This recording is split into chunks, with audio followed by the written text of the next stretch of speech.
You ever notice how some emotions feel like they just take over?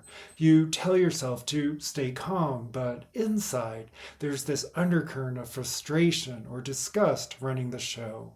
What most people don't realize is emotions aren't just reactions, they're trained patterns built over time, shaping how you see, think, and act.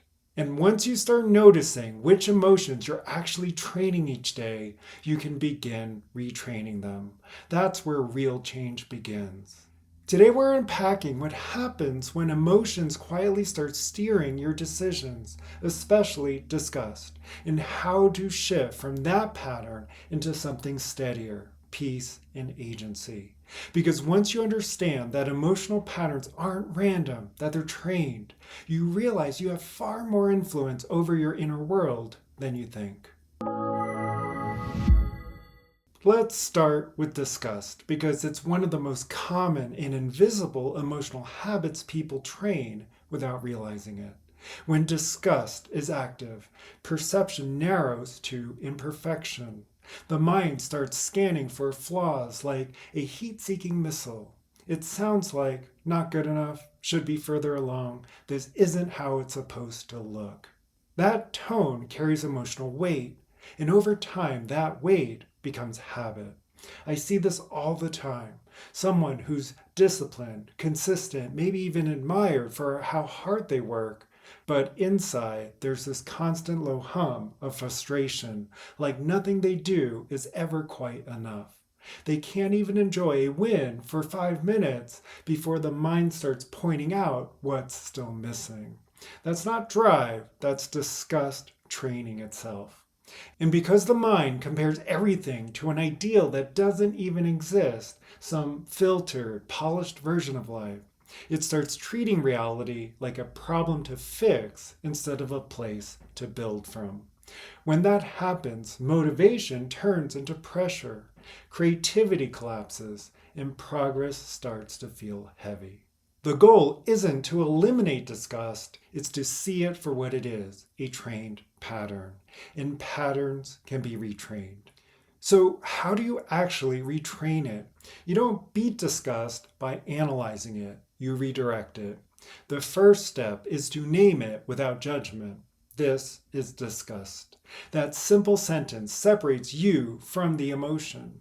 Then shift the question you're asking. Instead of what's wrong, try what's workable. That one move reopens perception. The nervous system stops defending and starts orienting.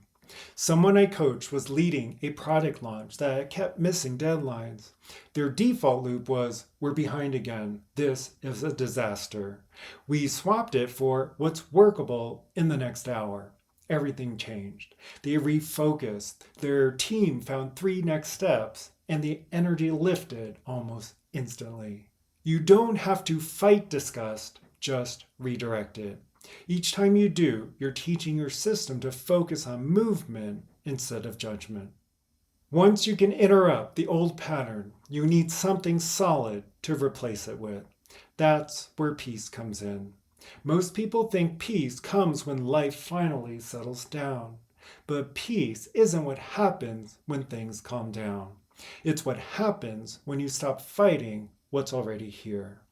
Peace sounds like everything is the way it is right now. Not approval, not resignation, just acknowledgement. When peace is active, thoughts simplify. Okay, this is what I've got. What's my next move? I've watched people gain months of progress from this one shift. Someone loses a client and spirals into, this shouldn't have happened. Once they trained peace, literally repeating, it is this way, their focus came back. They could think clearly again. Peace isn't passive. It's what gives you the clarity to move forward with precision. And from that clarity, a new kind of strength starts to form. The ability to act from stability instead of reaction. That brings us to agency. Where peace says it's okay as it is, agency says, and I can work with this. Agency doesn't depend on motivation. It's the quiet confidence that you can take one solid step no matter what you feel. One phrase I use often is, I can work with this. It recenters the system under pressure. Picture an athlete about to train when the weather turns bad. Old pattern, there goes my plan. New one, I can work with this. Adjust the route, keep going. The body relaxes, the mind refocuses, and momentum returns. Each time you do that, when conditions aren't ideal, you're teaching your system that challenge isn't danger, it's usable energy. Agency builds through repetition, not inspiration. That's how emotional steadiness becomes instinct, not effort. Once you start noticing it, you'll see it everywhere. Your thoughts don't decide your emotions. Your emotions decide your thoughts. When disgust is active, the mind searches for proof that something's wrong. When peace is active, thought organizes around clarity. When agency is active, thought generates solutions. So instead of forcing better thoughts, focus on training the emotional state that allows those thoughts to exist. Once emotion shifts, thinking follows naturally. That's the real leverage point. Emotion first, thought second. Let's talk about performance for a moment, because this is where many high achievers get stuck. Standards and disgust aren't the same thing. Standards define what good looks like. Disgust attacks who you are when you fall short. Standards say this needs refinement. Disgust says I'm behind, I'll never get it right. One fuels excellence, the other burns it out.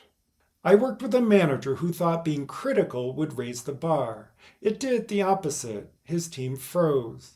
When he replaced the criticism with clear steps and timelines, performance improved, and everyone started showing up stronger.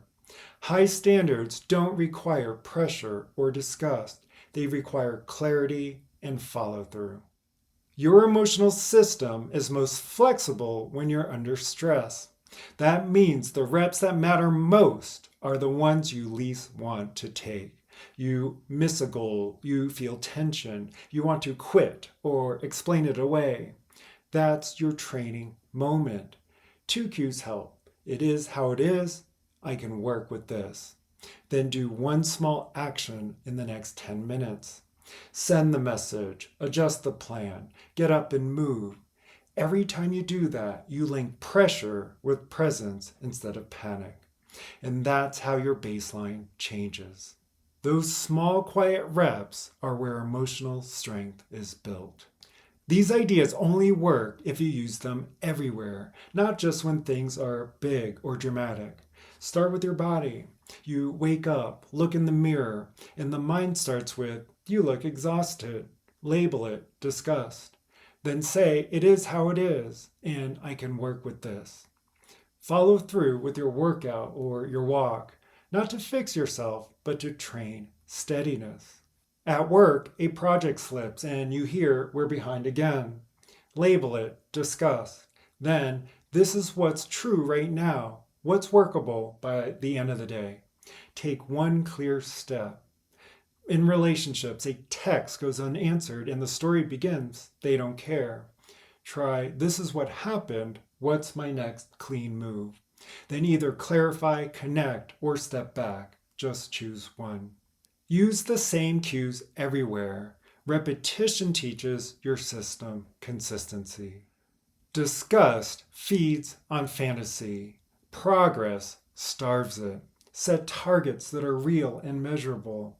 Not be healthier, but train 4 days this week. Not be a better communicator, but end every meeting with clear next steps. Progress gives your system proof. That proof reshapes emotion faster than any pep talk. I had a client who replaced every this is wrong with what's workable. 8 weeks later, their sleep, focus, and motivation had all improved. Not because life got easier, but because their emotional training changed. Progress over perfection.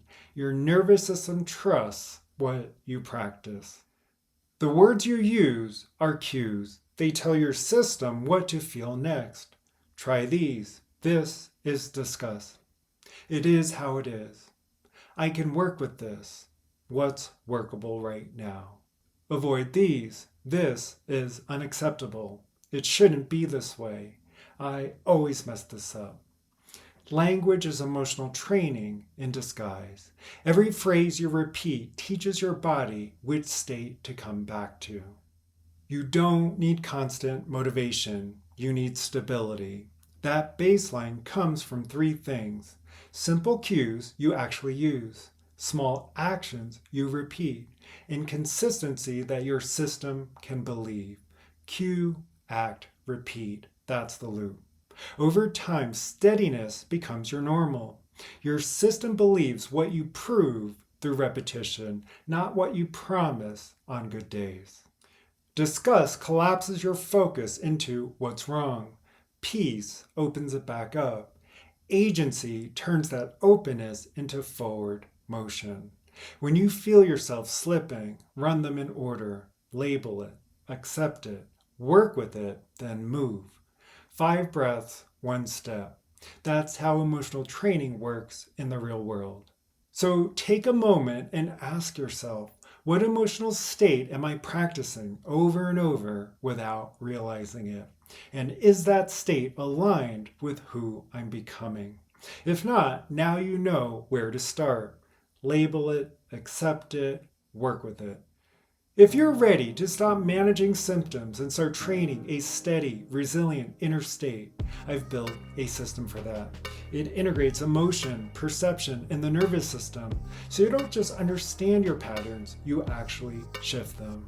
I also share short weekly practices on Instagram at Mike Wong Coaching, and you can join my newsletter for deeper training. Thanks for watching. I'll see you in the next video.